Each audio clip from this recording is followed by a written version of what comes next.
Hi, Pre-Calculus. Today we are going to be talking about velocity, and we're going to take that information that we've learned about angles and angle measure, including degrees and radians, and discuss how it relates to velocity. So velocity is the measure of distance over time. You're probably already familiar with that. And we have a formula for linear velocity.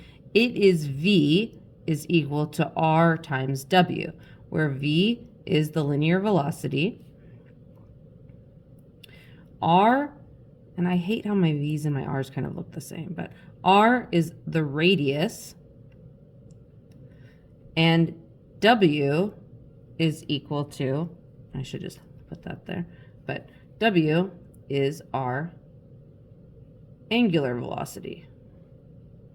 Well, what's the formula for angular velocity? Well, our angular velocity is W equals theta over time, where W is our angular velocity, theta is the angle, and T is time, okay? And when we're using this formula, this relates to linear velocity, like if we're measuring the distance around a circle, right? And when we're using these, what we also want to do is be able to do dimensional analysis, which is just a fancy way of saying converting between units. So you've done this before, but let's do a little bit of practice together. Here we have 3 miles, and we want to convert that to inches. So we have 3 miles. We always put that over 1, and then we're going to multiply by, and then we're going to put miles down here, right? And so we have 1 mile has 5,280 feet. Okay. Then we put the opposite down here. 1 foot has 12 inches. Then we multiply all of that in our calculator. The miles cancel out, the feet cancel out, and we are left with 190,080 inches. Okay, yeah, easy. I actually kind of like doing these. Here we have 45 kilometers per hour. Well, how much is that in meters per second? So we actually have 2 units here that we have to convert, but we can still do that. So we have 45 kilometers per 1 hour. Okay, and first let's convert our kilometers. So we have 1 kilometer is equal to 1,000 meters. Okay, so we've dealt with our meters there. Now we need to deal with our time. Okay, so we have 1 hour. Notice how these still have to be opposite of each other. One in the denominator, one in the numerator, is equal to 60 minutes. And we need to actually get to seconds. So 1 minute is equal to 60 seconds. And we can multiply all of that through, and we get 12.5 meters per second. So you multiply your numerator and denominator. You know how to do that. Okay, what about if we're talking about revolutions in minutes? So we have 7 revolutions every 3 minutes. Well, 7 revolutions every 3 minutes, 1 revolution is equal to 2 pi, right? So 3 revolutions times 2 pi, the distance, is equal to 6 pi, okay? So our angular velocity is actually equal to 6 pi radians, and I'm just going to write radians here for the sake of like clarity, but you don't have to write it. 6 pi radians per minute, okay? And what we want to do is actually convert this to radians per second, okay? So we're going to take, 1 second. Okay, I started looking at the wrong notes in the wrong spot, so ignore what I just said. But 7 revolutions, 1 revolution is equal to 2 pi. All right, we have 7 revolutions every 3 minutes. And we want to know what this is in radians per second, okay? So 1 revolution is equal to 2 pi radians. We know that, okay? And then, so we've dealt with our radians, but now we need to switch minutes to seconds. 1 minute is equal to 60 seconds. And we can multiply this through. So we're going to have 14 pi, revolutions cancel out, minutes cancel out. So we have 14 pi radians over 3 times 6 is 180 seconds. And if you want, you can simplify that to 7 pi over 90 radians per second. Okay. Good. So far, so good. So now let's talk about using this. We've done dimensional analysis. Let's actually practice using linear and angular velocity, okay? So here we have a situation where we have a circle that's with a diameter of 3 feet and it's making 9 revolutions per minute.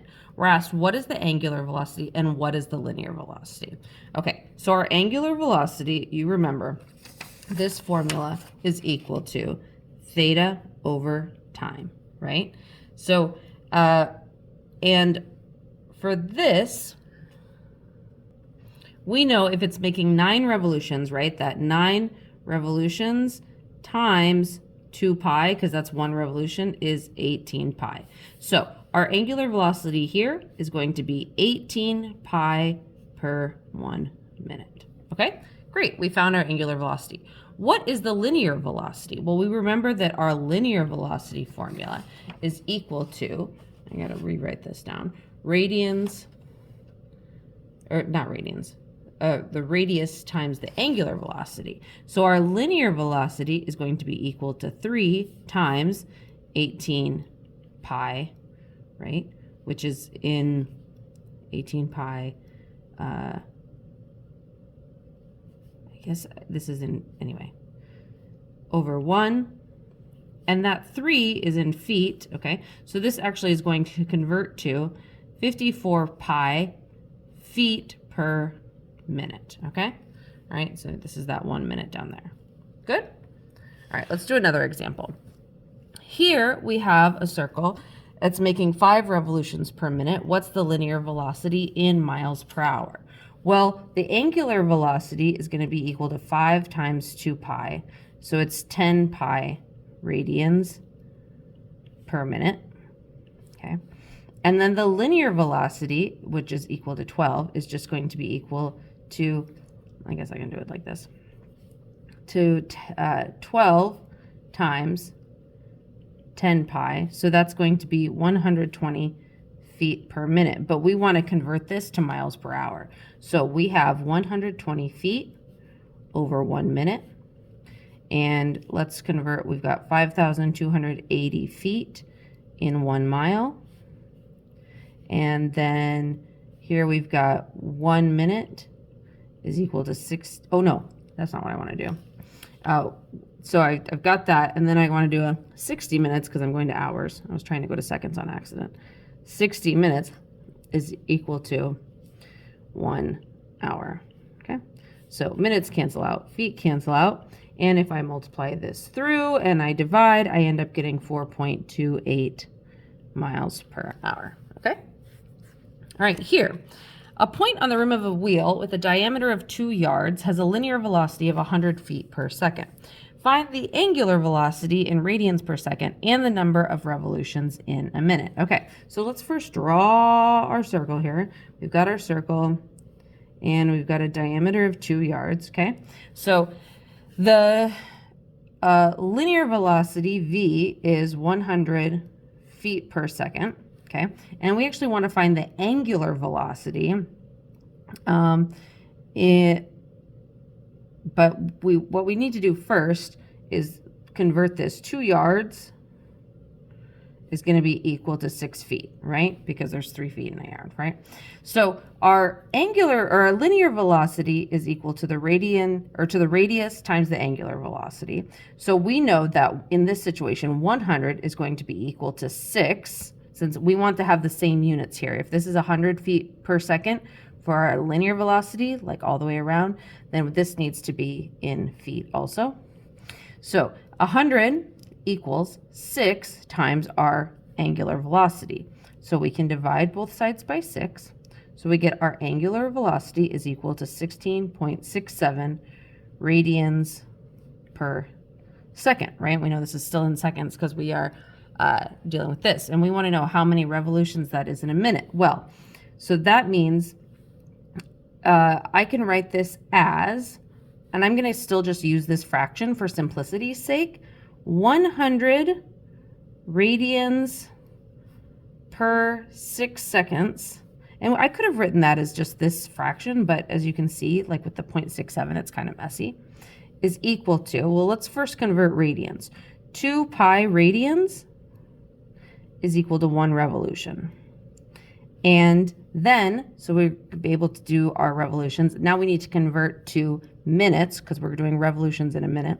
So 60 seconds is equal to 1 minute. Okay, so you're going to have 100 times 60 equal to 6,000 over 6 times 2 pi is 12 pi. And if you simplify this, put it in a calculator, you get 159.16 revolutions per minute. Okay? All right, let's do 2 more examples just to really solidify this.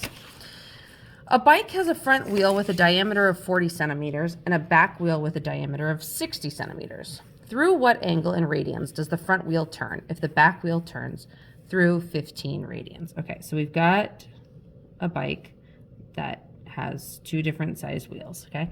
The back one has a radius of 30 centimeters and the front one has a radius of 20 centimeters, okay?